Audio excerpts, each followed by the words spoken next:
eu queria começar colocando aqui para vocês 4 traçados.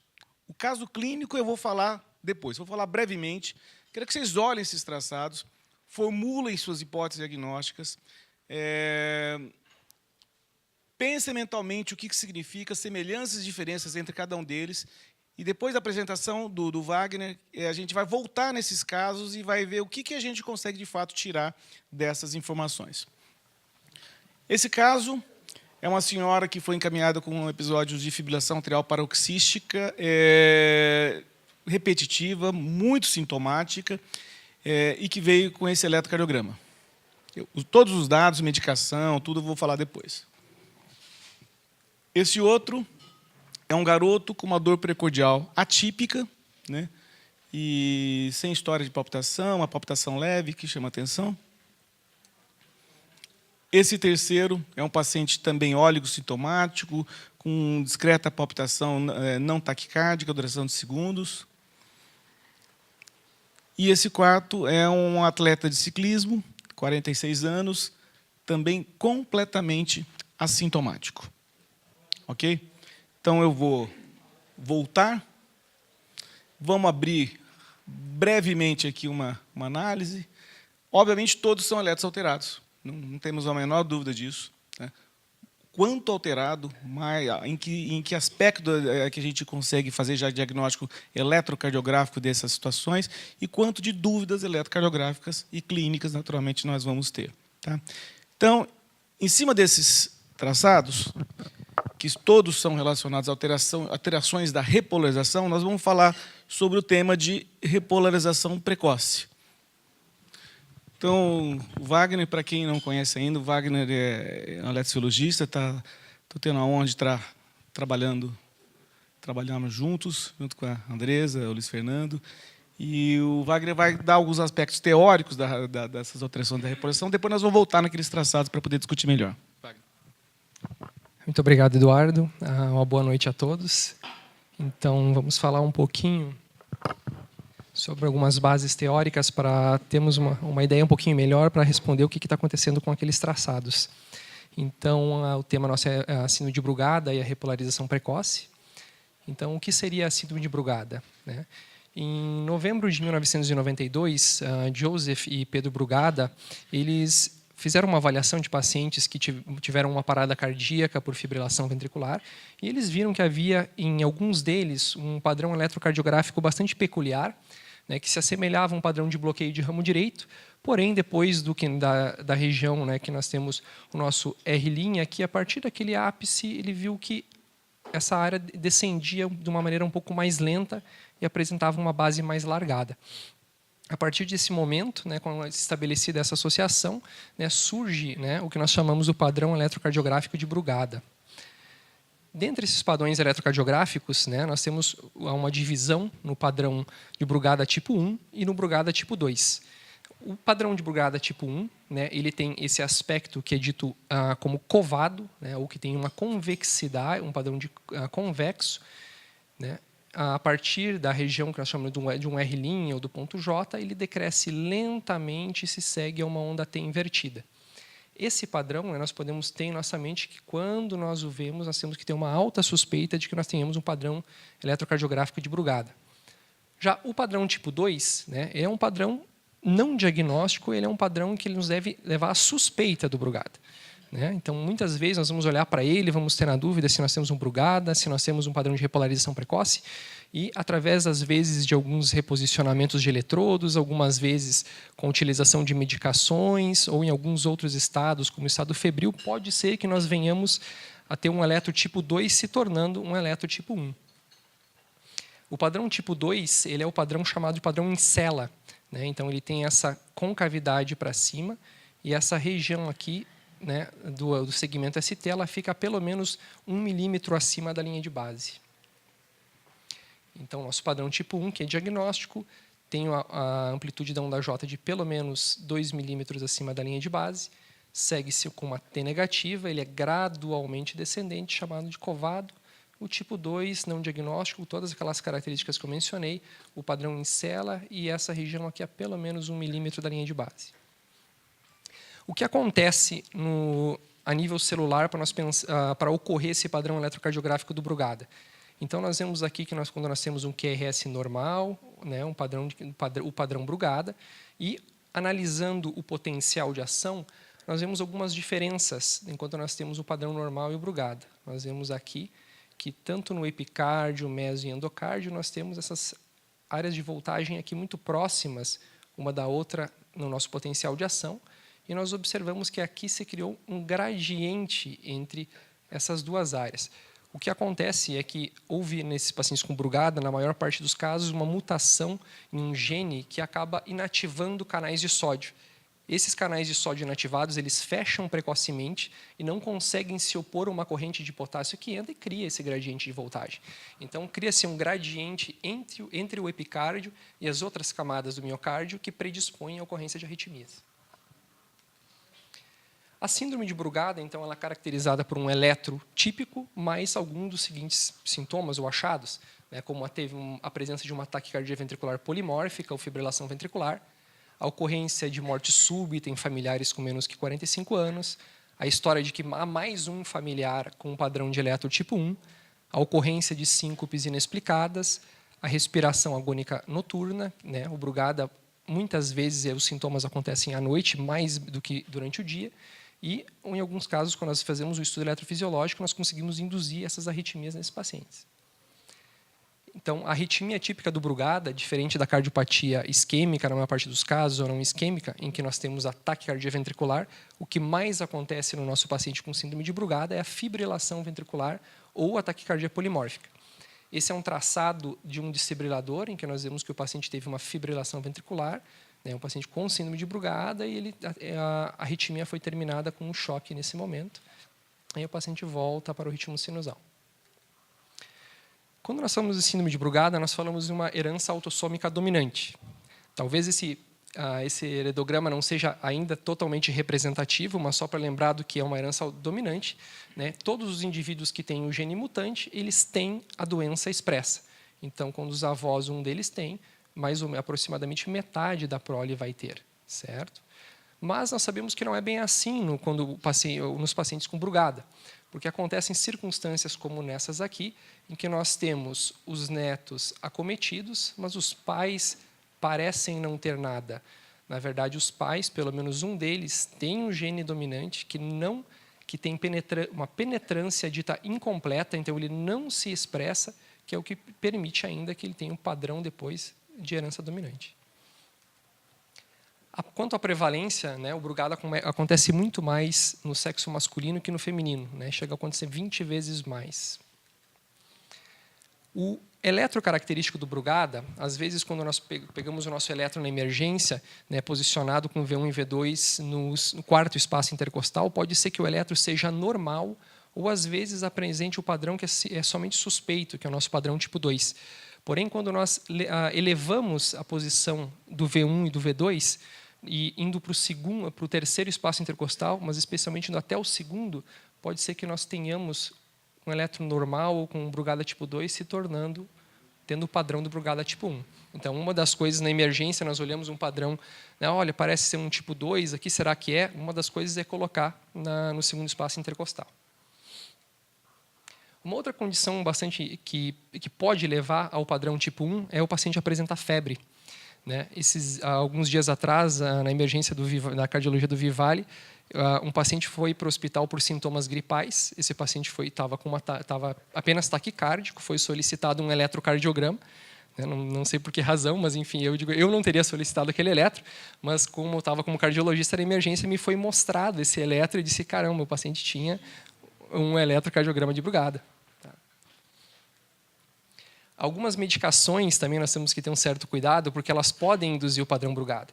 Né? Antiarrítmicos da classe 1A e 1C. Os da classe 1A são medicamentos que nós usamos muitas vezes para tentar induzir um padrão Brugada em quem tem essa mutação. Outros antiarrítmicos o nosso uso mais diário, como o ritmonorme, a propafenona ou a flecainida, é usada mais fora do Brasil. Antidepressivos, tanto tricíclicos quanto inibidores da recaptação de serotonina, o lítio, o Dramin, né, usado tanto na emergência, intoxicações por cocaína, álcool e a febre, como mencionado. Tudo isso pode desmascarar um padrão Brugada de um eletro normal ou de um eletro com tipo 2, que vai se aparentar vai se expressar como tipo 1. Aqui é um que nós usamos em um dos testes para fazer uma avaliação, né, utilizando a agimalina, né, infundindo em 5 a 10 minutos, um padrão tipo 2 ou até mesmo um eletro normal pode, em quem tem a mutação do Brugada, né, ter um eletro tipo 1. Situações que se parecem com o Brugada, né? Nós olhamos às vezes, poxa, mas o Brugada parece um bloqueio de ramo direito, algumas alterações no potássio, se ela tem uma alteração, uma repolarização precoce, são condições que podem se parecer um pouquinho com o Brugada. A diferença básica para o bloqueio de ramo direito basta nós olharmos um compasso um pouquinho mais fechado, né? Essa região que vai estar bem mais estreita, a base do R' vai ser bem mais estreita, enquanto no Brugada nós temos essa base bastante distanciada. Essa é a diferença básica que nós temos no eletro para ver a diferença entre o bloqueio de ramo direito e o Brugada. Esse foi um relato de caso de um paciente que chegou na emergência, né, com uma hiperpotassemia, tá, com 7,1 de potássio. E aí nós vemos aqui que realmente, né, depois seguindo-se ao R', uma base bastante alargada, uma condução bastante lenta na porção final do QRS e segmento ST, e que logo que a correção do potássio foi feita, né, ele passou a ter um padrão de bloqueio de ramo direito. Indica o que fazer com esses pacientes que têm a síndrome de Brugada. Então, tem em algumas circunstâncias, as decisões já têm se tornado um pouco mais fáceis. Em todo mundo que tem uma PCR abortada, e nós temos o padrão tipo 1, esse paciente vai receber um CDI. Né? Se o paciente tem o eletro tipo 1 e teve uma taquicardia ventricular, e nós documentamos isso, ele vai receber o CDI. E o paciente que tem eletro de Brugada, e em muitas outras palestras eu escutei, e uma síncope que o cardiologista não gosta, né, esse paciente também recebe o CDI. Né, obviamente, o que isso quer dizer é que é uma síncope que não tem características vasovagais, nós não conseguimos explicar aquelas síncopes que a pessoa está sentada e sincopa, está no meio de uma atividade física e sincopa, são situações em que nós temos que pensar que tem algo errado e esse paciente também tem uma boa indicação de receber um CDI. O que nos resta também pensar agora, e nos casos mais duvidosos, né, o que fazer? Será que nós implantamos um CDI também? Será que nós usamos um monitor implantável? Será que nós temos a segurança de botar um monitor implantável no paciente que nós estamos com suspeita de que pode ter acontecido alguma coisa mesmo? Então, alguns achados a mais podem nos sugerir, né, que haja um risco maior.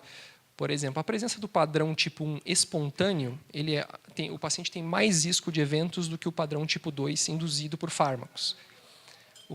Se há uma história familiar de morte súbita, há um risco um pouquinho maior.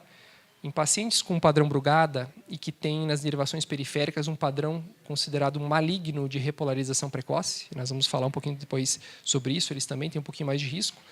Pacientes com eletro de alta resolução positivo, eles são pacientes com um pouco mais de risco. E dos pacientes que foram levados para estudo eletrofisiológico e se viu que se pôde induzir TVFV, esses pacientes têm um pouco mais de risco também. Então, o nosso problema sempre é encontrar os pacientes de alto risco antes da ocorrência de algum evento. Né? Olhar um padrão de Brugada num paciente que teve um quadro de morte súbita e voltou, a gente fica tranquilo de colocar um CDI. Mas nos casos em que nós observamos apenas o padrão tipo 1 e o paciente é assintomático, é o que nos resta bastante dúvida.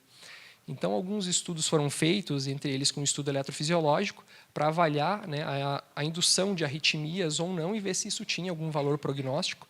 Né, e se avaliou que pacientes que tinham uma arritmia indutível, né, comparados com que não tinham, houve um risco pelo menos de 2,5 vezes a mais de eventos com o passar do tempo. Uma outra avaliação feita com eletro de alta resolução é bastante interessante, em que se viu que os eventos arrítmicos ocorrem com bem mais frequência em pacientes que têm um eletro de alta resolução positivo comparados com pacientes que têm um eletro de alta resolução negativo. Esse é um exemplo de um eletro de alta resolução, nós avaliamos QRS filtrado, as medidas dos sinais dos potenciais tardios, né, e quando eles são positivos, então, nos falam a favor também de pensar que esse paciente é o paciente de maior risco. O que os guidelines falam, né, sobre o Brugada? Então, sempre que nós temos uma suspeita de síndrome de Brugada e nós temos um eletro tipo 1 e o nosso paciente tem uma parada cardíaca, nós avaliamos se ele é um candidato a CDI. Se sim, pós-parada cardíaca, ele recebe um CDI.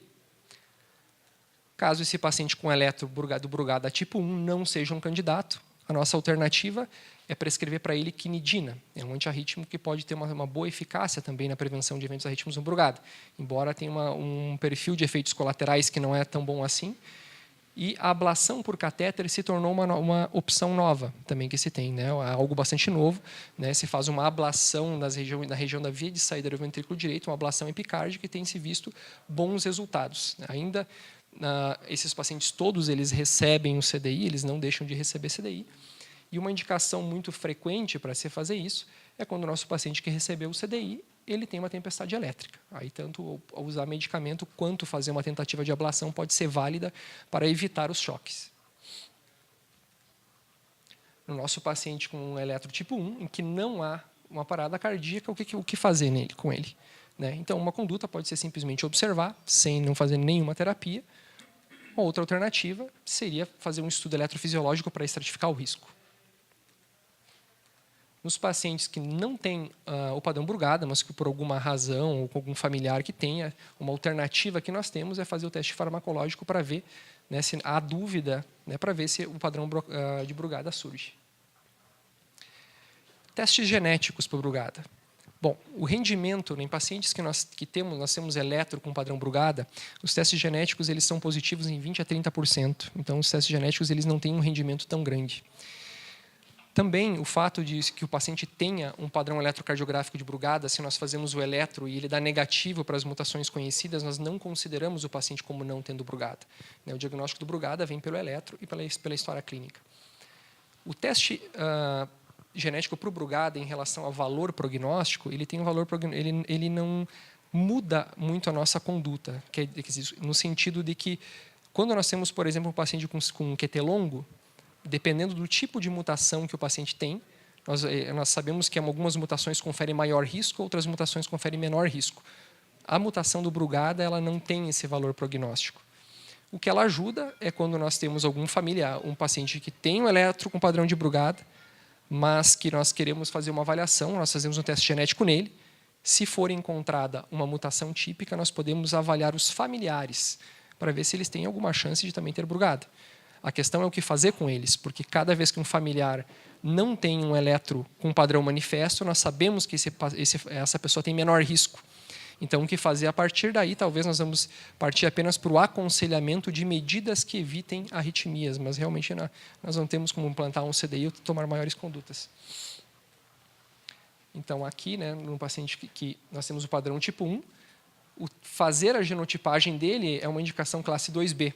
Mas, a partir do momento que nós temos essa genotipagem, nós temos que fazer o aconselhamento e o objetivo, né, claro, que vai ser depois uma classe 1, já que se fez isso, tem que fazer o aconselhamento dos familiares, que esse acaba sendo o objetivo. Na investigação dos familiares, dos pacientes com Brugada, então, nós sempre, né, que nós temos um paciente que tem esse eletro, que teve um evento, nós vamos chamar os parentes de primeiro grau, para o nosso consultório, todos eles vão ter que fazer um eletro, nós vamos fazer uma avaliação da história clínica, ver se há alguma história de síncope, alguma síncope suspeita, ver se ele tem alguma história de que tenha tido uma morte súbita abortada no passado, e a partir daí nós vamos ver o que fazer. Se o paciente tem um eletro com padrão Brugada, mas ele é assintomático, ele está na mesma situação do nosso caso índice. Para nós botarmos um desfibrilador, nós vamos precisar que ele tenha algum evento para que nós possamos fundamentar isso. Então, nós vamos fazer um acompanhamento clínico, fazer orientações sobre estilo de vida que podem prevenir a ocorrência de eventos, ou fazer alguma estratificação a mais, com estudo eletrofisiológico, eletro de alta resolução, para ver se a gente ainda acha que esse paciente pode se beneficiar no CDI. Se há uma história, nós temos o caso índice, chega um familiar com uma história de síncope suspeita, né, que não parece ter características vasovagais, e o eletro é normal. Uma alternativa nesse familiar seria, por exemplo, fazer um teste farmacológico para ver se, de repente, nós não induzimos um padrão de Brugada tipo 1 para que nós possamos tomar uma conduta. Nos pacientes que têm, nos familiares que têm um eletrocardiograma normal, nunca tiveram síncope, o nosso segmento pode ser o quê? Através de eletro, mais avaliação clínica a cada 1 a 2 anos ao longo de toda a vida. Tá? No familiar com eletro normal assintomático, pelas diretrizes da American Heart de 2017, nós estamos autorizados também a fazer um teste farmacológico nesse familiar. Ele disse, olha, eu quero saber se eu tenho Brugada, o teste genético talvez não renda tanto, eu quero fazer um teste. A gente pode fazer um teste farmacológico nele. O problema é que se ele é positivo, ainda assim nós não temos basicamente nós vamos dizer, olha, tu pode tomar uma cervejinha a mais no final de semana, que tem um risco um pouquinho menor. Tá? O álcool. Então, como medidas preventivas gerais, né, todo paciente que tem a síndrome de Brugada, ele realmente deve combater de uma maneira muito intensa qualquer quadro febril. Ele sentiu qualquer calafrio, acha que está com uma infecção respiratória, ele vai tomar o Tilenol, a dipirona, o ibuprofeno, ele vai ter que tomar alguma medicação, porque a gente sabe que ele pode ter mais chance de eventos arrítmicos. Evitar o abuso de álcool ou cocaína, evitar os medicamentos que estão associados ao padrão Brugada. Isso serve muito para nós mesmos, para que nós evitemos de prescrever para esses pacientes. É tão comum usar um Dramin numa emergência ou iniciar um tratamento antidepressivo, e aí esse paciente, se ele tem o padrão Brugada, ele pode acabar tendo alguma arritmia. Também, no momento em que se prescrevem essas medicações, esse paciente pode não apresentar nada e pode ser que ele venha a surgir esse padrão, porque ele tinha uma mutação que até então não se sabia. Tá? Então, um eletro pós-início desse tipo de medicação pode ajudar. E evitar esportes competitivos ou intensos para evitar o problema, para evitar as arritmias. Um pouquinho sobre repolarização precoce, então. Primeiro, por que se preocupar com a repolarização precoce? Tudo ia bem, como a gente diz, até que em maio de 2008, o Rai Saghir resolveu publicar um artigo no New England em que ele avaliou 206 casos de pacientes com fibrilação ventricular, pareou eles com um grupo controle e foi ver o que era mais prevalente nesses pacientes, o que esses pacientes com fibrilação ventricular tinham a mais do que o grupo controle, e ele viu que os pacientes tinham mais um padrão de repolarização precoce do que esse grupo controle. Então, aí você começou. Ele viu que também dos pacientes, como eles tinham tido uma parada, eles receberam CDI, eles viram que dos pacientes que receberam choque havia uma maior prevalência também do padrão de repolarização precoce, e aí começou a se questionar se a repolarização precoce era realmente benigna. Bom, uma repolarização normal, a repolarização ela compreende esse intervalo que se estende do final do QRS, do final do QRS até o início da onda T, e o normal é nós termos uma linha de, esse intervalo ficar na mesma linha de base que nós tínhamos antes. E o normal é que não haja nenhum entalhe na porção final do QRS, que também são chamados de notches, ou lentidões, também chamados de slurrings, nessa porção terminal do QRS aqui. Então, quando não há nenhum entalhe, nenhuma lentidão, e o nosso segmento está aqui embaixo, nós temos um eletro com uma repolarização normal. Os conceitos iniciais que surgiram de repolarização precoce é que todo quadro em que nós temos uma elevação do nosso ponto J, uma elevação do segmento ST, seguido de uma onda do segmento ST ascendente, uma onda T positiva, há uma repolarização precoce. É uma explicação que nós tínhamos para quando os pacientes chegam com, às vezes, quadros de dor atípica, nós vemos, não, mas isso aqui não é um supra de ST típico de infarto, é aquela situação que no dia a dia nós mais nos deparamos com falar, olha, isso é uma repolarização precoce. Tá?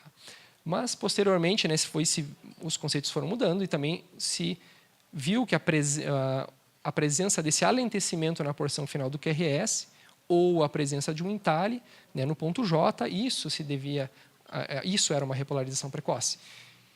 Foi publicado um artigo de um consenso, devido a essas discrepâncias de conceito, para dizer assim, o que é a repolarização precoce hoje.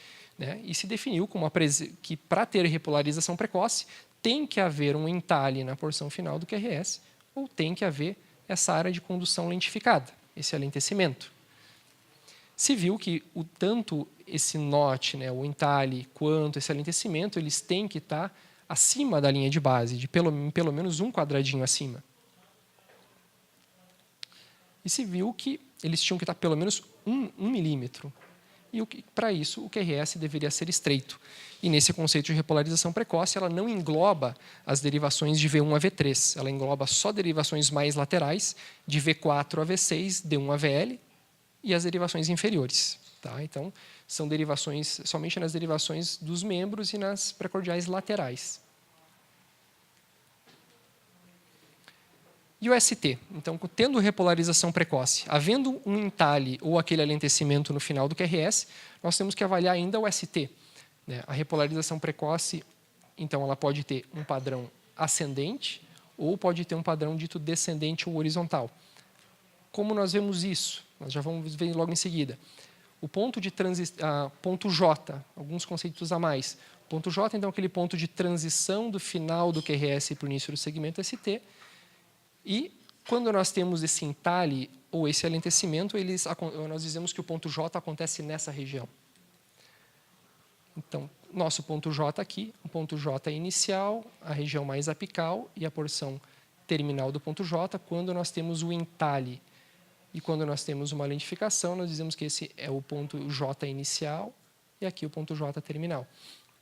Por que avaliar isso? Porque para avaliar o ST, nós vamos ter que pegar a porção terminal desse ponto J, né, essa aqui quando nós temos o entalhe, e observar 100 milissegundos depois, 2 quadradinhos e meio, e comparar esse ponto com o ponto que fica 100 milissegundos depois. Se esse ponto tiver um quadradinho acima, nós dizemos que nós temos um padrão ascendente. Se for menos do que um quadradinho acima, nós vamos dizer que nós temos um padrão ou horizontal ou descendente. Então, aqui alguns exemplos do padrão do ST, né, a repolarização precoce com padrão ascendente. Nós temos um entalhe aqui, e logo em seguida nós temos, essa aqui é a porção terminal, e logo depois nós temos uma porção, que uns 2 quadradinhos depois, ela já está bastante acima daquele ponto mais inferior. Aqui, no final desse nosso alentecimento, no final do QRS, nós vemos que ele é bem mais horizontalizado, e por mais que ele pareça ser ascendente, nos primeiros 2 quadradinhos ele praticamente está horizontal. Mais uns elétrons de parede inferior. Aqui nós temos um entalhe, seguido de alguns 2 quadradinhos depois, nós ainda temos um padrão retificado. Aqui segue retificado, e aqui fica mais evidente ainda para a gente contar. Se termina aqui essa nossa onda, 2 quadradinhos e meio, nós não subimos um quadradinho, 1 milivolt, certo? Então, nós temos um padrão descendente ou horizontal. É importante também, né, quando nós temos sempre que nós temos elevação do segmento ST, se não há esse entalhe ou esse alentecimento, por esse novo conceito, eles dizem que não há uma repolarização precoce. Tá? Não sei como eles estão chamando, mas assim, realmente a repolarização precoce, por o conceito, tem entrado, nós temos que ter esses pontos.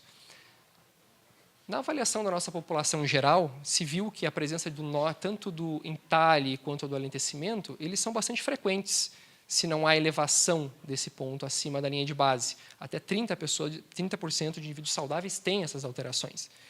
Agora, quando há uma elevação desse ponto J, ele está pelo menos um quadradinho acima, aí nós temos 2,1% dos pacientes. Já é bem menos, mas se nós considerarmos a população inteira, ainda é bastante gente com repolarização precoce. Alguns estudos publicados em 2011 e 2012 tentaram separar para ver o que é, dentro da repolarização precoce, algo que tem talvez um prognóstico um pouco melhor, ou dito benigno, e o que é considerado, né, com um prognóstico pior ou maligno. O que se chegou à conclusão é que, quando nós temos um entalhe ou alentecimento, desde que seguidos de um ST ascendente e uma onda T positiva, eles são ditos benignos. Já quando nós temos esse entalhe ou alentecimento, seguidos de um ST com padrão descendente ou horizontal, ele tem uma característica maligna.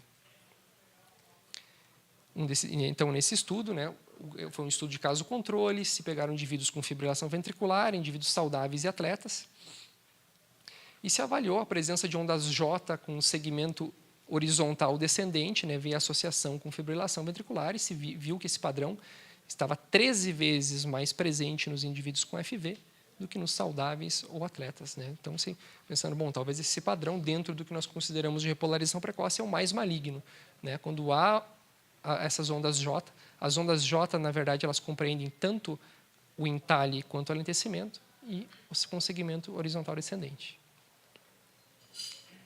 Esse estudo aqui, ele avaliou a repolarização precoce inferolateral em pacientes não isquêmicos que tiveram parada cardíaca. E aí vamos ver qual era a prevalência da repolarização precoce inferolateral nesses pacientes, quando eles tiveram morte súbita e na população geral. E se viu que a repolarização precoce, com esse padrão, nas derivações inferolaterais, estava presente pelo menos 4 vezes mais nos pacientes que tiveram morte súbita de causa não isquêmica. Então, avaliando o nosso padrão de repolarização precoce, né, aqui em azul nos pacientes que foram vítimas de morte súbita em vermelho na população geral. Então, nós vimos que há bem mais repolarização, padrão de repolarização precoce nos pacientes vítimas de morte súbita que na população geral. Porém, quando nós dividimos no padrão considerado maligno e benigno, nós vemos que o padrão considerado benigno ele não difere entre a população que teve morte súbita e a população geral. Já o maligno ele acontece bem mais nos indivíduos que tiveram morte súbita. Nós estamos falando assim em pacientes que nós estamos pegando já casos em que houve fibrilação ventricular e vendo o que está acontecendo mais ali. Mas será que o paciente que tem repolarização precoce e talvez um padrão maligno, será que ele realmente tem mais eventos se nós pegarmos a população geral? Então, esse é um estudo feito em atletas de elite. Foram avaliados 20 mil pacientes, né, com menos de 56 anos, que tinham eletros com esse entalhe ou alentecimento, que é o que caracteriza o padrão de repolarização precoce. Esse padrão inferolateral ele estava presente em até 20% de todos os eletros. Os pacientes foram acompanhados por 17 anos e 859 vieram a falecer. O que foi visto é que não houve diferença no risco de morte entre os pacientes com ou sem repolarização precoce nas derivações inferolaterais. Então, quando nós pegamos a população geral e acompanhamos, né, talvez, mesmo que a repolarização precoce seja um marcador de risco, talvez dizer que o paciente que tem repolarização precoce sem outras coisas associadas, talvez não seja tão confiável assim, talvez ele não tenha um risco tão elevado. Essa aqui é a curva de sobrevida nesse estudo, nós vemos que as curvas andam praticamente juntas, mesmo quando tem o padrão de ST horizontal descendente. O que é benigno, o que fala um pouquinho mais a favor de ser benigno, o que é um pouquinho mais maligno. Então, sempre que nós temos elevação do ponto J, que não tem um NOT, não tem esse alentecimento, né, as ondas T seguindo são positivas, né, nós basicamente temos uma elevação do ponto J, que foram os primeiros padrões de repolarização precoce descritos, eles são os mais benignos. Quando há essa elevação, ainda nas derivações mais direitas, e há a presença de entalhe, isso pode ser, ainda nós estamos falando de algo bastante benigno, talvez um pouquinho menos. A elevação do ponto J, com o entalhe e a lentificação, nas derivações inferolaterais, que fazem parte do conceito mais atual de repolarização precoce. Se há ainda um ST ascendente depois, ainda faz parte do grupo benigno de repolarização precoce. E aí nós vamos ter os dois últimos, né, em que nós temos a elevação do ponto J com entalhe ou com alentecimento. Né, nessas derivações há um padrão horizontal ou descendente, e aqui, quando há um pouquinho menos do que 2 milímetros de elevação, nós dizemos que isso já é maligno, mas quando há mais elevação desse ponto J ainda, nós estamos diante do padrão mais maligno possível de repolarização precoce. A questão é, qual é a chance de um paciente com repolarização precoce, mesmo maligno, de vir a apresentar uma fibrilação ventricular? Né? Então, alguns cálculos estimados viram que 34 em 100 mil, que dá 3,4 para cada 10 mil pessoas. Então, 0,03% de risco numa população geral. Então, esse risco pode ser que ele não seja tão alto assim, mesmo que seja um marcador de risco. Então, aí nós voltamos a questionar. Agora, será que é realmente maligno? O que as diretrizes nos dizem sobre isso? Então, essa diretriz da American Heart de 2017, né, se viu que se os pacientes que têm padrão de repolarização precoce e são assintomáticos, o que se faz é apenas observar. Dos pacientes que têm repolarização precoce e tiveram uma parada cardíaca, eles vão receber um CDI. Né? Porque há quem diga que pela parada cardíaca, independente dele ter esse padrão de repolarização precoce ou não. Pelo menos acho que talvez nós possamos dizer que há uma condição que nós vimos que está mais prevalente, que é mais prevalente nesses pacientes e que nesse caso pode ser que tenha sido a culpada. Na diretriz de síncope do ESC desse ano, né, eles viram que nos pacientes que têm padrão de repolarização precoce e ocorreu um episódio de síncope, eles disseram, olha, nós não temos estudos suficientes para dizer o que fazer com esses pacientes. Porque uma coisa é você ter uma parada, outra coisa é ter uma síncope. Agora, naquelas síncopes, talvez de origem obscura, pode ser que aí seja um grupo de pacientes que pode vir a se beneficiar de um monitor implantável. Né? Eu acho que poderia ser uma boa indicação, né? Há uma alteração eletrocardiográfica que por si só não indica um CDI. Há uma síncope suspeita, no caso sem características vasovagais, talvez depois de uma investigação cardiológica geral, com exames laboratoriais, ecocardio, se tudo for normal, uma possibilidade seria até considerar um monitor implantável. E como a repolarização precoce ela aumenta o risco então de morte súbita cardíaca, né? Quando nós temos a repolarização precoce, nós temos uma maior dispersão da refratariedade, então há uma maior susceptibilidade a arritmias. Porém, ainda deve haver algum trigger, como uma extrasístole ventricular, que caia numa fase mais vulnerável do período de repolarização, para que haja a ocorrência de eventos. Então, não é somente a presença dela. É isso. Obrigado. Esse padrão é isso, a reprodução precoce aí, né? Desculpa, a reprodução precoce. Por que inferolateral? Teve uma explicação? Bom, no início eles também não queriam que houvesse uma confusão com a avaliação dos padrões Brugada, do padrão Brugada, que a gente avalia principalmente entre V1 e V3, né, e de outras alterações que são mais comuns entre V1 e V3. E se viu que realmente não, sempre que ela acontece nessa região entre V1 e V3, ele realmente nunca foi associado a uma alteração maior de mortalidade ou de eventos. Mas tem uma explicação por que inferolateral? É fisiológica? Acho que foi simplesmente a associação dos eventos. Primeiro, parabéns pela aula, muito excelente. Queria saber sobre esse NOT, que você chama NOT, do Itália. Ele seria aquele mesmo, no caso do eletro de alta resolução, que seria um pós-potencial, que traz malignidade, no caso da displasia ritmogênica de BD, a gente poderia encarar dessa forma ou não? Difícil responder se seria exatamente a mesma coisa. Coincide com o eletro de alta resolução, o fato de ser... Esse aí não, é outra coisa, né? É outro fenômeno. Em alguns casos em que ele está presente, nós vamos ter eletros de alta resolução positivos, mas nem sempre. Eu tenho depois alguns exemplos que a gente pode voltar nesse aspecto, mas é um fenômeno diferente do pós-potencial. Sim. Um diferente. Bom, enquanto clínico, né? A gente que recebe o paciente no consultório, né? Então, de repente, você está diante de uma situação em que você faz um diagnóstico que é legal difícil, né? Aí, de repente, você tem que explicar para uma família que tem uma alteração, que tem... Você fica preocupado de falar em morte para a gente, é uma coisa, né? Para falar em morte para uma família, né? Mas está lá no consultório, de repente, é uma outra coisa, né?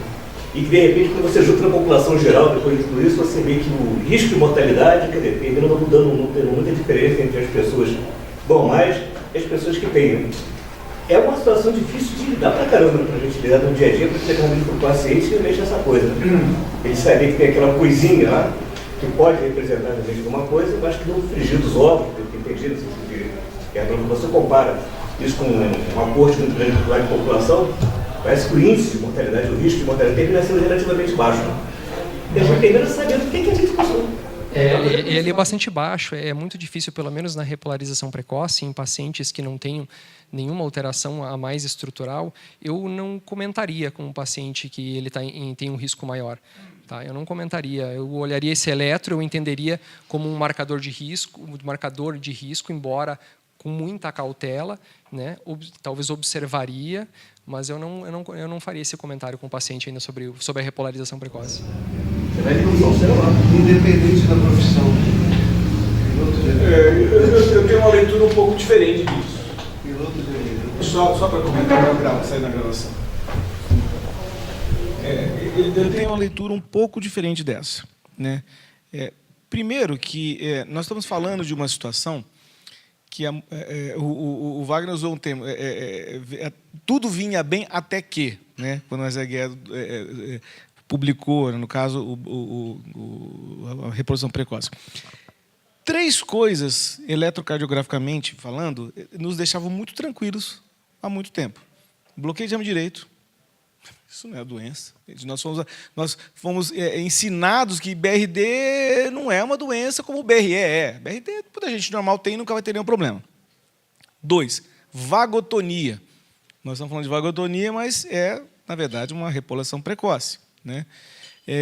E 3, as alterações inespecíficas da repolarização, que quantos de nós não demos diagnóstico. Então, essas 3 situações que tiravam de nós qualquer tipo de responsabilidade, hoje a gente sabe que existem síndromes específicas que englobam um percentual maligno dentro dessa condição. O que nos cabe, no entanto, é entender o que é, de fato, o que nos deixava tranquilo algum tempo atrás e o que nos deve fazer preocupar. E não há uma resposta definitiva ainda. Esse estudo, que foi feito com 20 mil atletas, ele comparou o eletrocardiograma em 20 mil atletas, que por si só já tem uma característica eletrocardiográfica da vagotonia. Eu não conheço um estudo populacional dessa magnitude na população normal para saber se, de fato, se aquelas curvas de sobrevida, se elas são superponíveis na população normal de não atleta competitivo. Há um viés de interpretação. Então, eu acho que a gente não deve fazer um alarde quando se avalia a repolação precoce, mas a gente tem que tentar buscar aquelas características que o Wagner falou de malignidade ou não eletrocardiográfica, especialmente a história clínica. A história clínica na repolação precoce, síncope, morte súbita abortada, história familiar de morte súbita, essas são fortes. O eletrocardiograma talvez não seja o mais importante, mas você buscar fazer o inquérito familiar para saber de fato o que aconteceu. Quantos infartos, quantos pais nossos e de pacientes já tiveram infarto? O cara infartou com 38 anos de idade, infartou. Mas não é infarto, é morte súbita. Então, fazer um inquérito da história pregressa dos pacientes talvez seja tão ou mais importante do que ver os detalhezinhos que a gente não consegue medir, um pouquinho para lá. Mas acho que lembrar dessa entidade eletrocardiográfica é fundamental e, claro, colocá-la num contexto clínico, que é muito importante. Agora, um eletro isolado disso, num paciente assintomático, não tem história de nada, puxa, aí entra essa posição do Wagner que eu concordo. Olha, talvez eu nem falasse nada, mas você vai votar comigo, tá?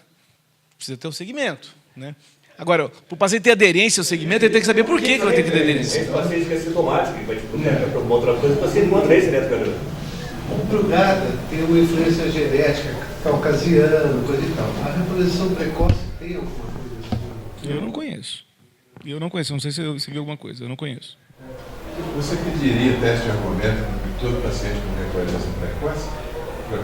Ou não acha que isso não seria importante? Somente se ele for praticar atividade física. Posso responder isso na colocação? Na verdade, a repolação precoce, a maior parte dos eventos dela também não estão relacionados ao exercício.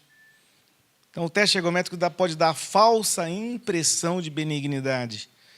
E a repolação precoce que mais preocupa, e eu vou tocar nesse assunto, é aquela repolação precoce cuja vagotonia extrema modifica os NOTs e os slurrings. Esta é preocupante. Então, no momento de maior bradicardia, é que geralmente pode acontecer essa dispersão da refratariedade. Durante o exercício físico, não é comum o desenvolvimento de alterações adicionais que gerem arritmia cardíaca. Então, o teste ergométrico não tem, na minha opinião, papel nenhum, a não ser aquele que se fiz alguma coisa. Eu confesso para você que muitas das informações que o Wagner passou, eu não tinha. Estou solidificando isso agora.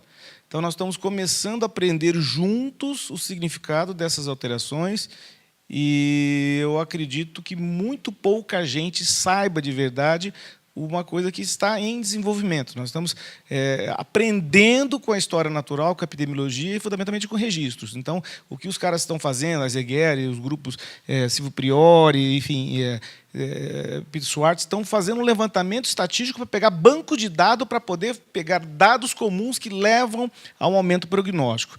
Isso ainda está em andamento. Então, eu vou rapidamente falar aqui de algumas síndromes genéticas, são chamadas canalopatias, né, que podem gerar arritmias cardíacas graves. A QT long, todo mundo conhece, a QT curto, que nós não tocamos esse assunto, mas é uma entidade específica também, da mesma maneira que o QT longo pode gerar proarritmia, o Brugada, as taquicardias ventriculares catecolaminérgicas idiopáticas, que é uma entidade também geneticamente determinada, mas diferente dessas duas que nós estamos falando hoje, a fibrilação ventricular idiopática, que aí sim entra muito desses pacientes que teve fibrilação, você não sabe a causa, vê que tem reposição precoce.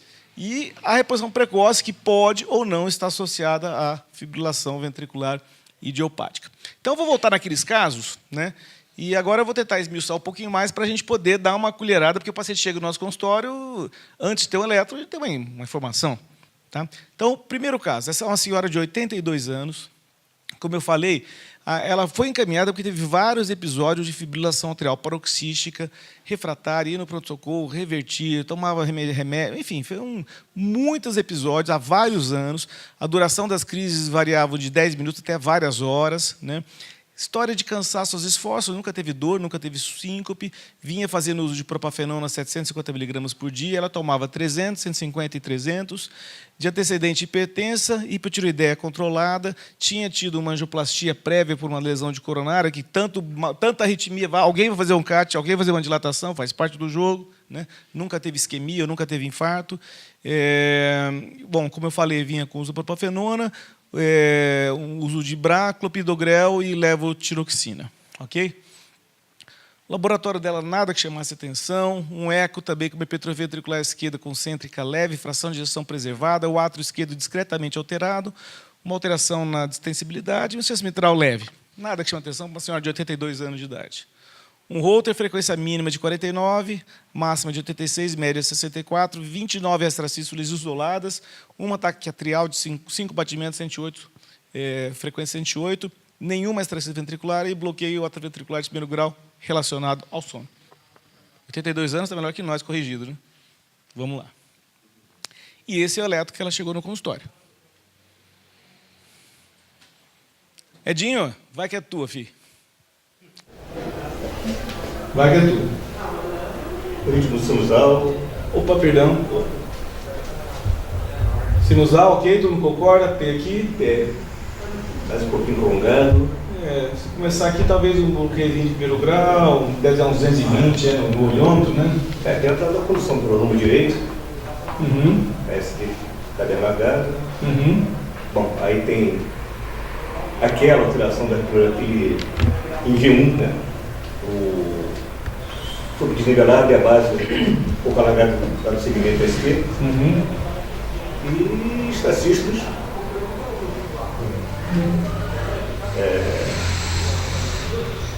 Supraqualidades.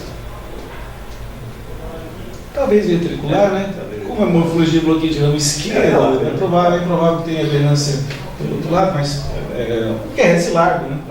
Aqui cortou o eletro, mas está vendo ter outro, uns exercícios frequentes. Ele faz ali embaixo.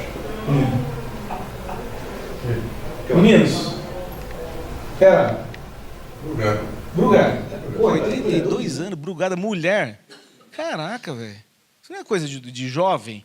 Isso foi escrito nas Filipinas, nas crianças que eram ceifadas da sua vida durante o sono, que a bruxa má pegava e levava. 82 anos, vamos perdoar, né? Tem muito que aprender. Luizão? O padrão realmente chama muita atenção, né? Ela tem, de fato, um distúrbio de condução, mas o padrão chamou muita atenção. Tem extracístole ventricular ali, que também para a gente preocupar. E lembrar sempre da história clínica, né? Que... Antes disso, eu vou interromper e já volto. Você citou que o diagnóstico eletrocardiográfico é o supradesnivelamento do segmento ST, do ponto J, aqui, acima de 2 milímetros, é isso? É isso? E com a fase descendente negativa em V1, V2. É isso que ela tem? Então, eletrocardiograficamente é um padrão típico de Brugada. Típico, Brugada tipo 1. Né? Não é aquele padrão em cela, não é aquele padrão... Ele vem, tem o supra e bumba, negativo. Quer dizer, eletrocardiograficamente ela tem Brugada. Não é? Desculpa, Luiz, te interrompendo para voltar agora que você vai.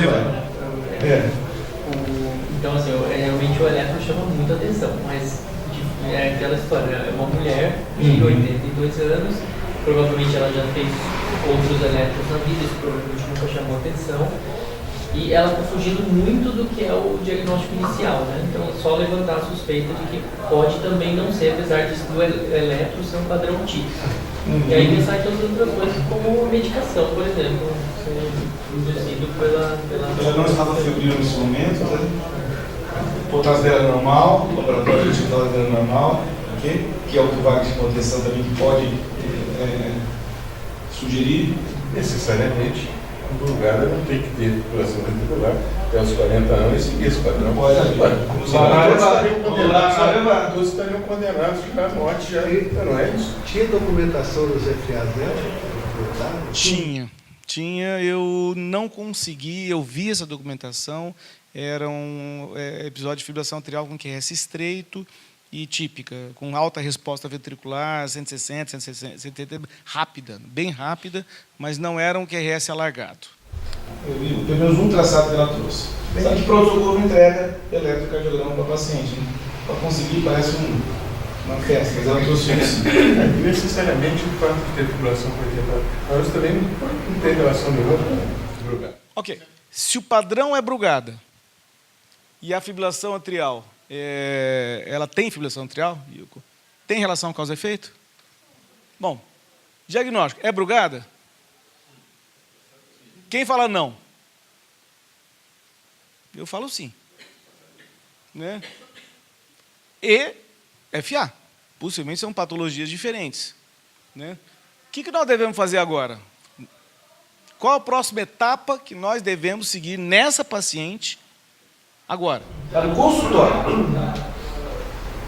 Vamos fazer alguma intervenção, algum exame? O que nós vamos fazer? Em relação à brugada?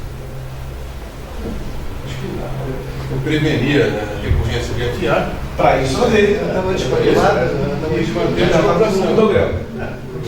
Mas aí mereceria outro tipo de anticoagulante. Um antiagregante. Então vamos lá. O Luiz parou o raciocínio dele de sacanagem que ele ia matar. Né? Quais são as coisas que o Wagner falou que pode trazer um padrão de brugada num paciente dito normal? Hiperpotassemia, febre e alguns fármacos, dentre eles a propafenona. A propafenona, que todos nós usamos, que é um remédio muito legalzinho, não dá problema nenhum, quem dá é a amiodarona, a propafenona não dá problema nenhum, ela está na lista que o Wagner apresentou de fármacos que podem gerar padrão do tipo brugada. Ok? Então vamos voltar lá atrás. Né? Então, neste momento, falou, bom, pergunta, ela tem de fato brugada tipo 1 dela, ou ela tem um brugada induzido? Como ela tem um uso de um medicamento, eu vou tentar mudar esse medicamento para um outro que não dá brugada. Pode dar outros problemas, que é a amiodarona. Não esse. Né? Troquei o clopidogrel por um anticoagulante em função de ter fibrilação atrial, ela tem doença coronariana estável, né, é tratada também com anticoagulante, e pedi para ela voltar logo depois.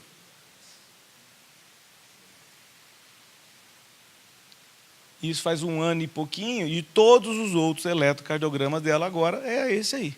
Né? Era aqui, desculpa. Era... Esse é em uso de propafenona, aqui é amiodarona. Aqui pode ser, tem alguma coisinha. Agora é fácil, mostrar esse eletro de outro paciente amanhã e falar que isso é normal. Para a idade, mas olha aqui. Então, lembrar, da mesma maneira que síndrome de QT longo, alguns fármacos geram a síndrome de QT longo, pelo menos eletrocardiográfica, amiodarona, sotalol, quinidina, antidepressivo triciclo,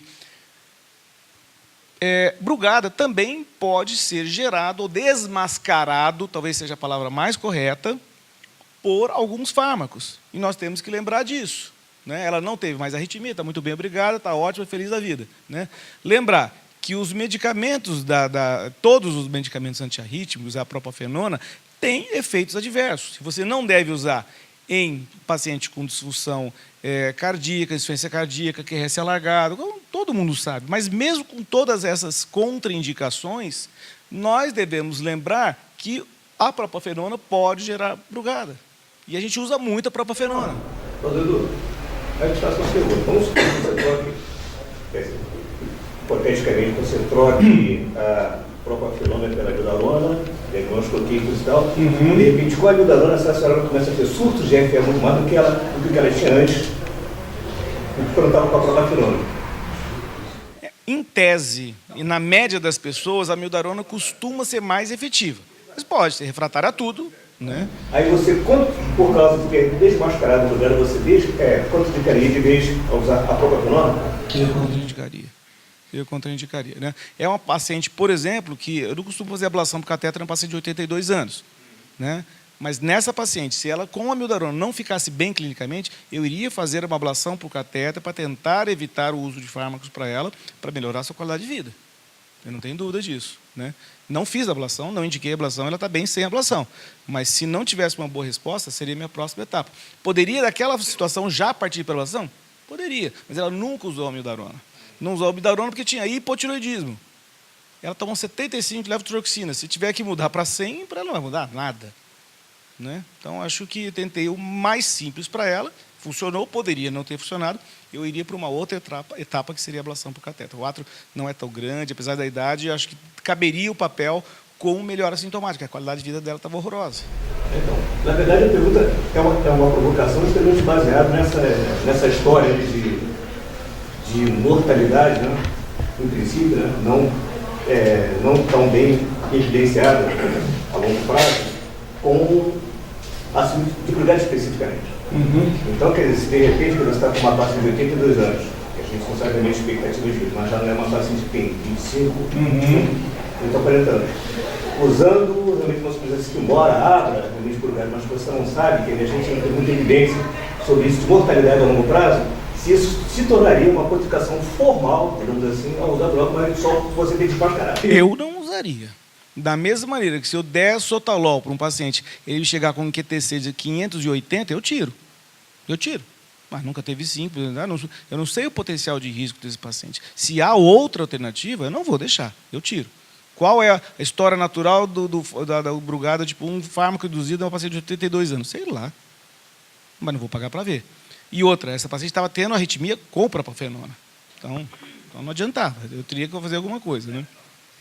Então, só para lembrar que, da mesma maneira que o QT longo, então, vários fármacos induzem ao aumento do QT longo, o Brugada também. Tá? E tem vários sites para isso. Acho que não vale a pena a gente ficar perdendo tempo em cada uma delas. Tem drogas que são claramente, se deve evitar.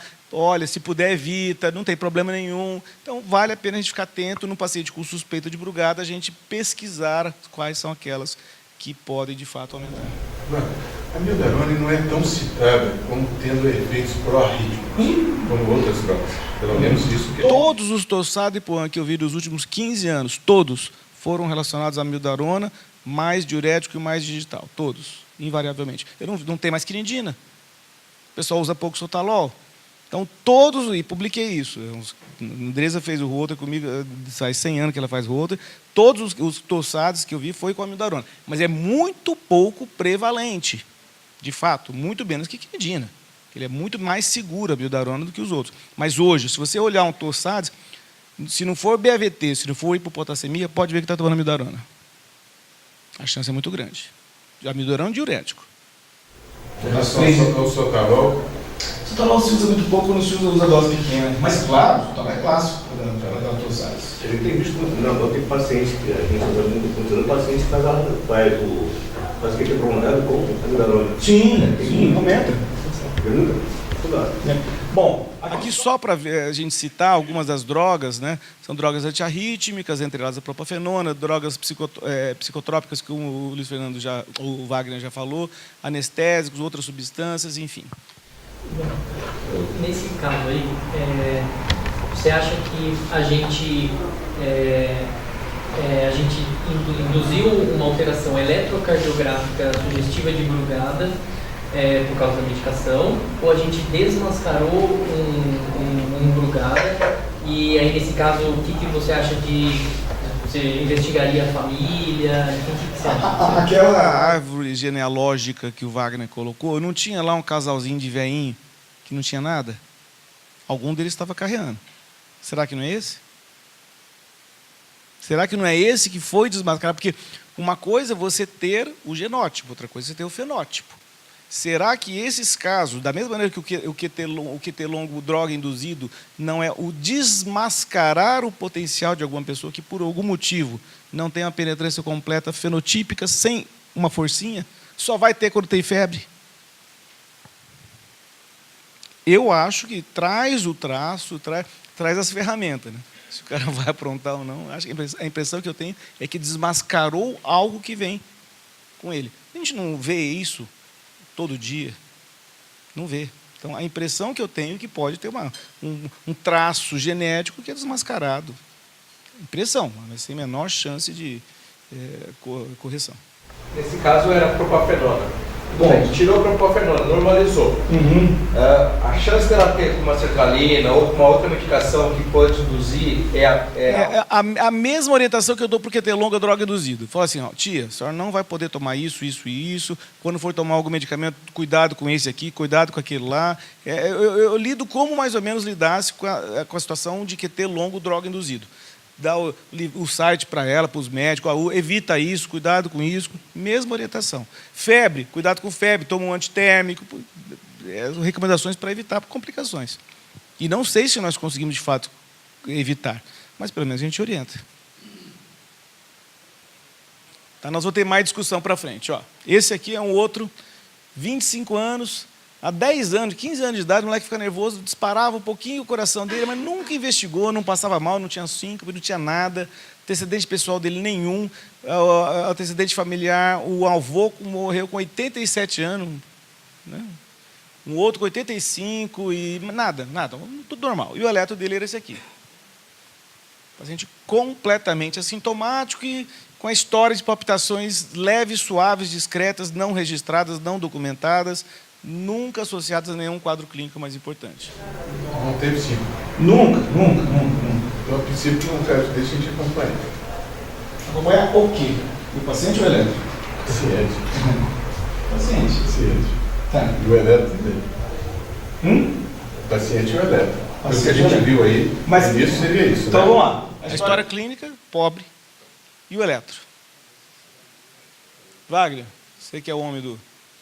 Em V1 a gente tem o padrão clássico do Brugada tipo 1.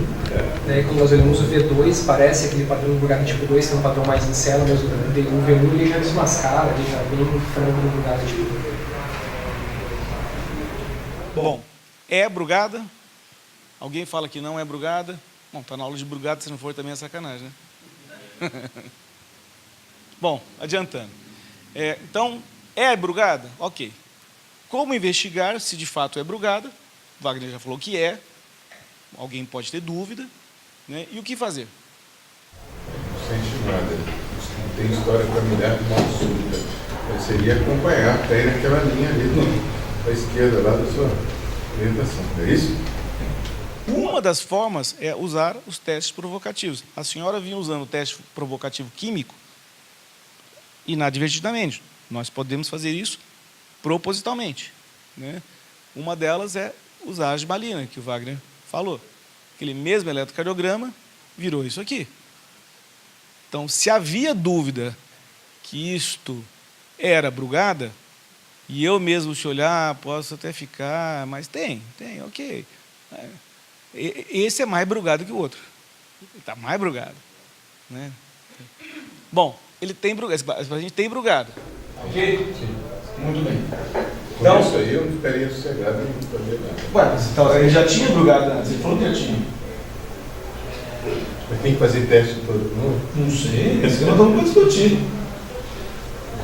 Tá, tem Brugada. Vai, o que você faz? Bom, então esse é um paciente que ele tinha um eletrocardiograma, para mim era um eletro já de Brugada.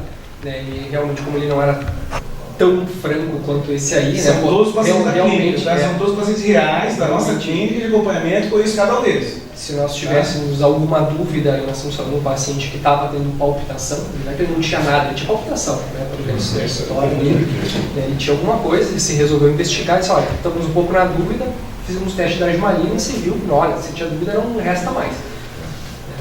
Então ele tem um padrão de Brugada. A questão agora o que fazer? Bom, ele não é um paciente que tenha tido uma morte súbita abortada, ele não teve um quadro de síncope, então, por enquanto, ele não é um paciente candidato diretamente a CDI. Então, nós vamos ver, será que nós vamos estratificar de alguma maneira ou nós vamos observar esse paciente para ver o que vai ser feito. A palpitação em si não é um sintoma muito típico do Brugada. Muitas vezes os pacientes com Brugada e palpitação eles podem ter até uma FA, uma taquicardia atrial ou outra coisa.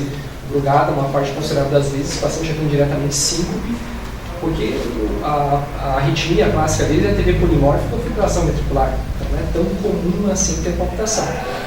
Agora, gera uma certa agonia saber que um paciente tem Brugada.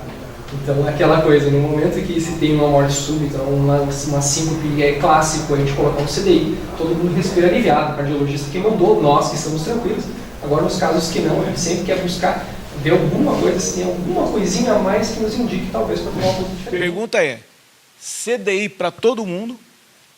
Pergunta 2, há alguma maneira de tentar estratificar um pouco melhor após esse ponto que nós estamos? Estudo etiológico. Eu vou chegar lá. Estudo etiológico, induzir o estudo etiológico, uma taquicardia ventricular polimórfica, não sustentada, de poucos segundos, e não fez nada. Fez nada, tá? Bom, então, o Wagner já chamou o padrão eletrocardiográfico, o diagnóstico clínico, a presença de arritmias correlatas, né, história familiar, indutibilidade de TV ou FV ao estudo etiológico. Faz parte do arsenal de investigação diagnóstica e, é claro, a documentação de arritmias espontâneas, né? E os sintomas, como o Wagner falou, não são sintomas normalmente de...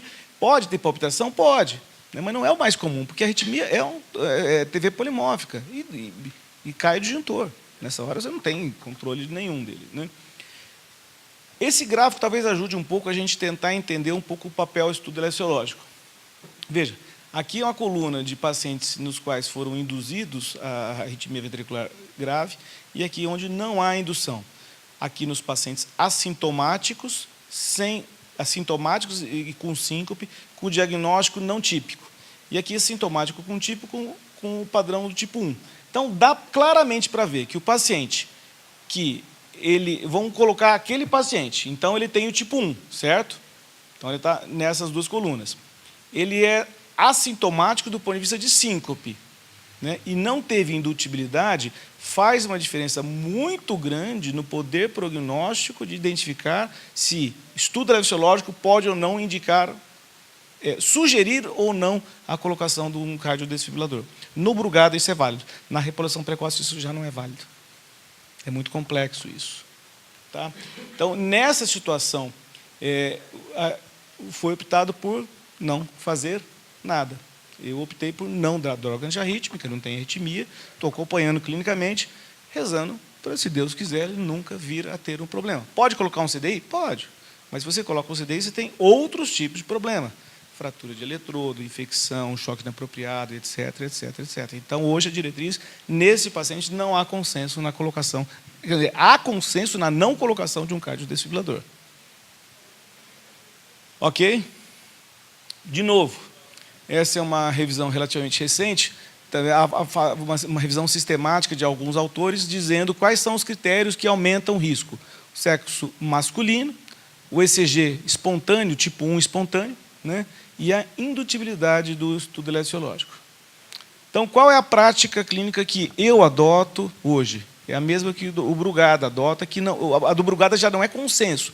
Tem vários grupos europeus muito fortes e muito sérios que não indicam o estudo etiológico. Silvia Priori, que é uma das maiores estudadoras de doenças genéticas, ela tem muita dúvida a respeito do papel etiológico. Mas me parece que a literatura é muito concisa em relação a isso. E como no estudo etiológico que a gente faz? Você vê um paciente com o Brugada, faz o protocolo de estimulação, e é isso que se induz normalmente no estudo etiológico. E aí não tem jeito, não tem como você saber que tem Brugada tipo 1, induzir e não colocar um cardiodesfibrilador. Aqui você tem que colocar um desfibrilador, ainda que pese o risco de você colocar um cardiodesfibrilador, se ele for assintomático, e ele nunca vir tomar choque, a não ser choque inapropriado. Há esse risco, né? Muito bem. os padrões eletrocardiográficos já falou. Aqui eu queria falar um pouquinho só sobre as teorias que geram as suspeitas de por que o Brugada é Brugada. Existe uma teoria no qual haveria uma alteração na velocidade de condução entre o endo e o epicárdio, velocidade de condução, que foi aquilo que foi passado, né? É a diferença dos potenciais endo e epicárdicos, um gradiente nesta região que geraria. Mas existe uma teoria da repolarização, fundamentalmente da repolarização, e não na condução, e alteração na formação estrutural genética determinada pelo tubo neural. Pergunta: Brugada é uma doença da despolarização ou da repolarização? Bloqueio de ramo é despolarização. QT longo é repolarização. E Brugada? Repolarização. Repolarização precoce. Acabamos de falar a aula, repolarização precoce. Muito bem. Por que essa história de mudar o eletrocardiograma, a posição, é importante, né? Veja, aqui é a posição habitual, né? Aqui eu estou colocando V1, V2, V3, V4, V5, V6 do quarto espaço intercostal. Temos esse padrão eletrocardiográfico, né? Vamos subir? Subir. Opa, subiu o V1, V2. O padrão já ficou Brugada clássico. Ok? E por que isso muda? Qual é o significado? Por que nós estamos elevando o eletrocardiograma? Por causa disso aqui, ó. A alteração do Brugada predominantemente acontece na via de saída do ventrículo direito. As anormalidades eletrocardiográficas mais nítidas estão embaixo do tronco da pulmonar, que é exatamente esta região aqui do tronco de saída. É nesta altura que nós devemos colocar o monitor, o eletrocardiograma, o V1, V2, o mais próximo possível da via de saída do ventrículo. Há quem oriente você fazer um eco, ver onde está a pulmonar, põe mais ou menos na altura onde você tiver a válvula pulmonar, que é ali que a maior sensibilidade vai existir. E com isso, você consegue aumentar o poder diagnóstico. Veja, se você colocar o eletrocardiograma só no quarto espaço intercostal, você vai diagnosticar metade dos casos de Brugada. Se colocar, a utilizar o segundo ou terceiro espaço intercostal, você já aumenta a sensibilidade. E se você usar mais de uma derivação, você consegue detectar os Brugadas tipo 1, todos eles. Então, a busca da elevação é devido à anatomia. Tem pacientes cujos eles são mais brevilíneos, o tronco é mais baixo, outros mais alto, depende, vai buscar. Se tiver um eco, põe um eco, vê a pulmonar, põe lá. Permite aqui uma analogia. No caso do infarto agudo, também ocorre uma diferença de potencial que gera aquele vetor que causa o supradesnivelamento também. E pode provocar arritmias potencialmente graves na infarto agudo. Existe alguma... parece com a explicação. Eu acho que é um pouco diferente. Eu acho que, na verdade, acho que é bem diferente. É bem diferente porque eu vou mostrar... voltar nessa pergunta da despolarização ou repolarização, né? Depois desse caso, a gente vê essa pergunta. Aqui é um outro... Bom, então aquele paciente... Óligo sintomático, 25 anos, Brugada tipo 1, droga induzido, não indutível, não fiz nada com ele, acompanhamento clínico. E rezo, botei a mãozinha para não ter nenhum evento. Que pior coisa tem é você saber que o paciente tem algum problema e não conseguir fazer nada por ele. Esse é um paciente de 40 anos, queixa só de cansaço aos grandes esforços, mas sem muita limitação, palpitações também leves, de curta duração. Nada que chamasse atenção. História clínica, história familiar, nada. Não vou ficar perdendo muito tempo. Esse é o eletrocardiograma dele. Quase bem parecido com aquele outro, né? Aqui já aparentemente aquele tipo 2 que o Wagner falou, tipo encela, né? Supradesvelamento, mas tipo encela. Então não é um tipo 1, é um eletrocardiograma tipo 2 que foi levantado suspeita no grupo de arritmias. Um dos eletros que foram colocados. Eu não lembro se esse é um paciente seu, José. Eu preciso pegar só o nome dele para me lembrar. Bom, dúvida. Os caras mandam para a gente para tirar dúvida. Como é que eu vou tirar dúvida? O eletro é o eletro para todo mundo. Eu também tenho dúvida. Eu também não sei o que fazer. Tenho que fazer alguma coisa. E vou fazer aquilo já que não há uma história clínica típica, eu vou buscar provas indutivas. Entre elas, a prova da argimalina. Mais uma vez, a Ajmalina mostrando o padrão típico de brugada do tipo 1 droga induzida. Mesma coisa. Agora eu tenho a obrigação de saber se é indutível ou não, porque aqueles gráficos que a gente viu. Muda a estratificação de risco dele. Fiz o protocolo de taquicardia ventricular e induziu uma taquicardia que o Dr. Wagner falou que normalmente não é arritmia de brugada. O teste da Ajmalina é imediato? É imediato. A Ajmalina você usa 1 miligrama por quilo, normalmente uma ampola tem 50 miligramas, você pega uma ampola e meia para um cara de 70 quilos como eu, por exemplo, né? E faz lentamente em 10 minutos, acabou a infusão, você já tem esse padrão eletrocardiográfico aqui. Passou efeito, reverte. Reverte geralmente em torno de 20 a 30 minutos, as alterações mais críticas, mas ele ainda fica diferente, ainda algumas horas, né? Então, nesse paciente foi induzida uma arritmia que não é normalmente imputada ao brugada, que é uma taquicardia ventricular monomórfica. Não é comum, é bastante incomum. Poucos casos eu vi de taquicardia ventricular monomórfica induzida no estudo eletrofisiológico, né? Esse garoto, que é a reversão, o padrão típico de brugada, esse paciente ganhou um cardiodesfibrilador. A reversão foi espontânea. Neste evento, teve um outro episódio que precisou de desfibrilar. Foram 2 episódios. Então, aqui, as diretrizes, mais uma vez. Brugada, teve parada cardíaca? Não. Tem, como é que fala? O padrão eletrocardiográfico tipo 1, né? Sim, não tem. Então, se você vai ter a indução do estudo eletrofisiológico, induziu, você pode, de fato, considerar a possibilidade da colocação de um cardiodesfibrilador. Tá? Mais uma vez, os pacientes de alto risco são aqueles que têm o tipo 1 espontâneo, morte súbita abortada ou história de taquicardia ventricular espontânea. No entanto, os pacientes que têm indução também são considerados, pelo menos, de risco intermediário. Esse paciente, por ser jovem, por ter uma história de vida pela frente, muita atividade física, acabou implantando um cardiodesfibrilador totalmente transcutâneo, sem eletrodos dentro da árvore venosa, que é uma forma de proteção de riscos de fratura dentro do coração, né? É uma maneira de ter a mesma eficiência do cardiodesfibrilador normal. É um cardiodesfibrilador, mas sempre com posicionamento de eletrodo dentro dos vasos. Ok? Voltando àquela pergunta, repolarização ou despolarização? Tem argumentos para dizer que é da despolarização e argumentos para dizer que é da repolarização. Até que esse autor, Nademani, fazendo a avaliação no estudo eletrofisiológico, colocava catéteres da via de saída do útero direito, tanto por dentro como por fora, no epicárdio e no endocárdio, e percebia que nesta região, embaixo da veia pulmonar, da válvula pulmonar, percebia potenciais fracionados, todo carcomido, todo doente.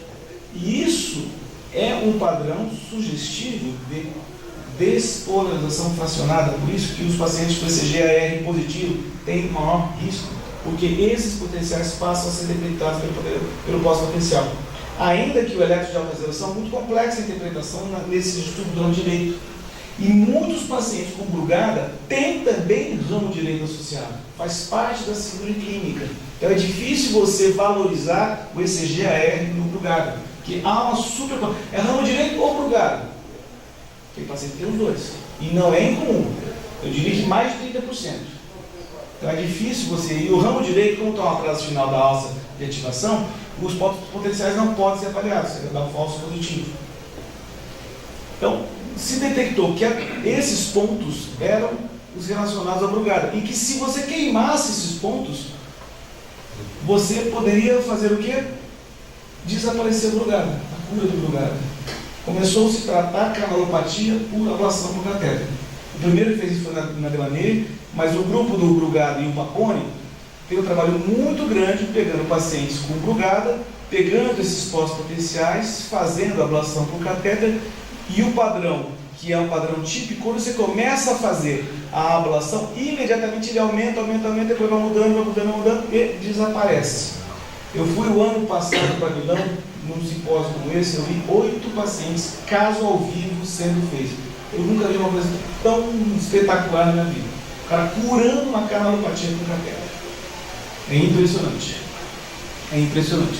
Agora, falta reprodutibilidade, é um grupo só que está fazendo, os grupos que estão tentando fazer talvez não estão tendo os mesmos resultados, mas é de fato uma situação que abre a perspectiva. Tanto é que no próprio organograma que ele falou do choque de infecção, fazer ablação. Como faz a ablação de FV? Complicado, você faz a ablação do substrato. Ok?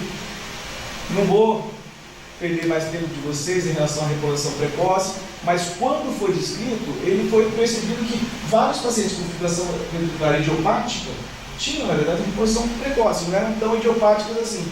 Esses padrões esses nódulos, como o Wagner falou, que eu não vou me repetir, traziam de fato uma diferença muito grande em relação ao risco de fibrilação ventricular. Né? As características benignas, malignas, a alteração, o fato de ser ascendente ou ser descendente, mas especialmente quando há labilidade. Né? E poucos exames dão tanta característica de labilidade como, por exemplo, o Holter. A gente valoriza pouco. Então, a detecção de pontos J com modificações tão importantes como ela, veja, uma pausa pós-extracistólica, olha o note que aconteceu aqui. Essas alterações são consideradas malignas. Então, o ergométrico, como você perguntou no começo, faria um teste ergométrico? Faria um rolo? Faria, mas não com o potencial de detectar uma arritmia, mas no sentido de avaliar. Então, mais pelo fato de detectar alterações lábeis que possam sugerir ou não esse padrão que pode estar envolvido a desenvolvimento de arritmias. Aqui mais uma vez, veja, esse é o padrão de uma determinada amplitude, aqui aumentou a amplitude e geralmente pós-pausa. Pausa pós-extracistóricas. Bradicardia. Os pacientes com reposição precoce são extremamente sensíveis à bradicardia. Só que tem um detalhe, boa parte deles são vagotônicos já. Então, a vagotonia excessiva pode estar relacionada a desenvolvimento de modificações dinâmicas do pós-potencial, na verdade não é pós-potencial, mas dos nódulos que desenvolvem arritmias ventriculares. Mas outra coisa que o Wagner também já falou, invariavelmente, extracícios prematuras. Então, quando você avalia o risco desses pacientes, um risco aumentado, vamos comentar de cima para baixo. O cara que já teve parada cardíaca é óbvio, que tem história familiar de parada cardíaca também é óbvio, a alteração transitória do ponto J, né? E batimentos ventriculares prematuros com baixo acoplamento. Então, isso tudo, especialmente isso aqui é história, isso aqui precisa fundamentalmente de exames de monitorização. Né? Então, quanto mais você tem essas informações, maior é o risco dos pacientes desenvolverem. Oi? E resolve ser atleta. E resolve ser atleta. É isso? Pois é. Né? E há os painéis genéticos, hoje em dia, que podem ser utilizados. Né? Existem painéis genéticos, esse é de um dos laboratórios, tem vários outros laboratórios que fazem esse tipo de análise, mas você pode fazer um painel genético para QT longo, QT curto, alteração do síndrome de Brugada, que é que nós estamos falando. Então, quando você vai fazer esse tipo de avaliação, você vai pedir, na verdade, um painel genético que, nesse laboratório, envolve 25 genes, que vão ser investigados, são todos esses genes que podem estar participando da síndrome genética do ponto J. Tá? No entanto, aquilo que o Wagner falou, que é a eficiência, né? Eu entenderia muito mais como sensibilidade, ele não é alta.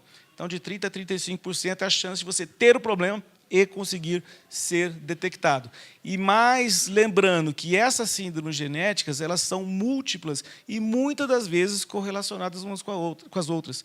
Então, tem Brugada com QT curto, Brugada com reposição precoce, QT longo com catecolaminérgica. As mutações, em geral, podem ser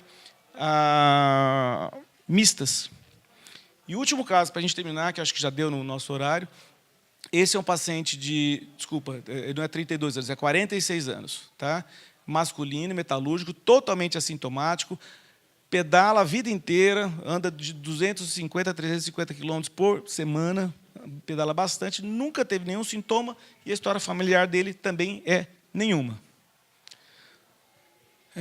O exame físico dele, bradicárdio, como todo bom atleta, pressão normal, um ictus um pouco impulsivo, talvez um pouquinho desviado, né? Não tem impulsão sistólica de mesocárdico, as bulhas são rítmicas, um soprozinho sistólico, protomesosistólico no foco mitral. E o que chama atenção nele, ele tem uma discreta, mas muito discreta, assimetria do tórax. Eu só for perceber na outra consulta. O tórax esquerdo, o hemitórax esquerdo, é um pouco mais baixo que o hemitórax direito. Falou, doutor, sempre foi assim, meu charminho, não é um pectus escavatum típico, né? É uma coisa muito discreta. E com esse eletrocardiograma. Não sei se eu já passei o eco. Não, desculpa. Esse é o eletrocardiograma dele. Quem queria um desses para você? Você queria, Luizito? Queria não, né? Você ia correr com um eletrocardiograma desse ou não? Você ia juntar os bons? Não ia fazer o eletro. Tem lógica. Comentário, Peralta? Isso eu botei no grupo também. Pensar na repolização precoce nesse caso.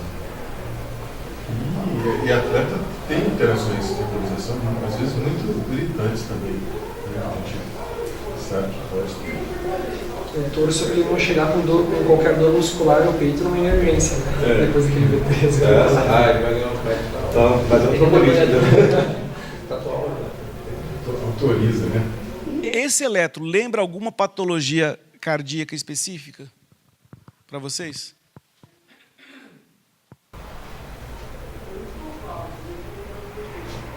Cardiopatia hipertrófica, tem algumas áreas amplas, em 5, 4. Sokolov dele dá 60 anos. Exatamente, a Sokolov dele é grande.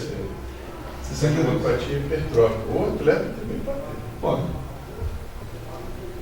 Não é. Vamos ver os exames dele? Não tem nada que chama atenção. 1.250 extracistos ventriculares isoladas com 2 pares.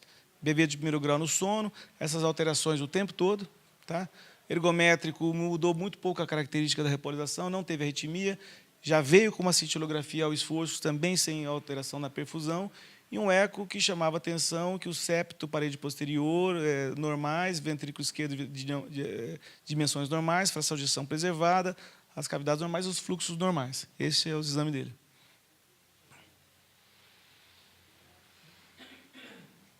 Bom, eu fiquei, como todos vocês, obviamente, muito incomodados com isso aqui, mas muito incomodados, né? E eu já vi alguns casos de cardiopatia hipertrófica, especialmente de forma apical, que passam desapercebidos pelo ecocardiograma e que quando você faz o corte, geralmente para external, você vai pegar a base de válvula mitral. Fala, porque você tem muito mais experiência, obviamente, que eu. Exatamente. Você falou mesmo. O ápice você não consegue Foi ver tão isolado, bem. apical, tiver uma janela ótima e ele tem, parece uma deformidade. E se não for buscar, né? Se não pisar o subchifoide, ou 4 câmeras direitinho. Eu falo, bom, então, dentro desse. Opa, desculpa. Não, desculpa, esse aqui era só o vetocardiograma dele, que é um padrão sugestivo de uma hipertrofia ventricular esquerda importante, o veto em todos os planos mostrando um padrão de hipertrofia, não vê um caso, a gente pode discutir depois veto. Eu pedi uma ressonância, não pensando em canalopatia, pensando em afastar uma cardiopatia hipertrófica. Eu fiquei muito, muito, muito incomodado com esse eletro. Completamente normal. Ok? Muito bem. Sou atleta, então? Libera o cara? Com isso tudo aí. Ele veio para você dar o canetão para que ele pode participar de prova de ciclismo. Com tudo isso aí, a gente libera, né? Ele vai fazer o quê? Vai impedir ele de fazer o que ele quer. Se a gente não conseguimos nenhum quadro patológico preocupante até agora. Teste com tudo, né? Pelo menos eu não conheço nenhuma patologia, eu não consigo caracterizar nenhuma patologia elétrica que eu possa falar, não vá fazer. Né? Não vamos falar detalhes de redução precoce, mas eu também, acompanhamento clínico de novo. Exato. Eu acho que é muito mais cômodo para nós quando você vê uma arritmia grave, induz e põe o desfibrilador. Puxa, estou tranquilo. Mas quando você vê uma situação como essa, a ansiedade fica. Cada vez que ele volta no consultório, você fica assim, né? Doido que o cara vai que desmaiou, porque daí ele denuncia CDI, ou teve alguma coisa parecida. Mas eu não sei o que é de fato aquela recordação, eu acho que pode ser só o fato de ser atleta. Até busquei na ressonância tentar dar uma olhada na morfologia da...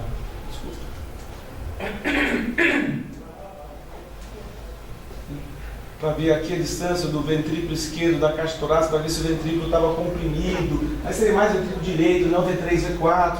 Nada que chamasse atenção. Enfim, o ventrículo livre, não estava comprimido para poder falar que aquela deformação torácica tivesse alguma importância. Mas, de fato, eu não sei, também não sei. É uma situação que eu não conheço. Inclusive, esse caso vai ser apresentado no Horizon do Congresso Brasileiro de Arritmia. O pessoal do INCOR, o Nelson Salesima e o pastor, e vão apresentar esse caso. Se alguém estiver lá e quiser discutir, eu acho que vale a pena, porque de fato eu parei e liberei ele para fazer atividade física, mas eu vou a vida inteira ficar incomodado com aquele eletrocardiograma. Ok, gente?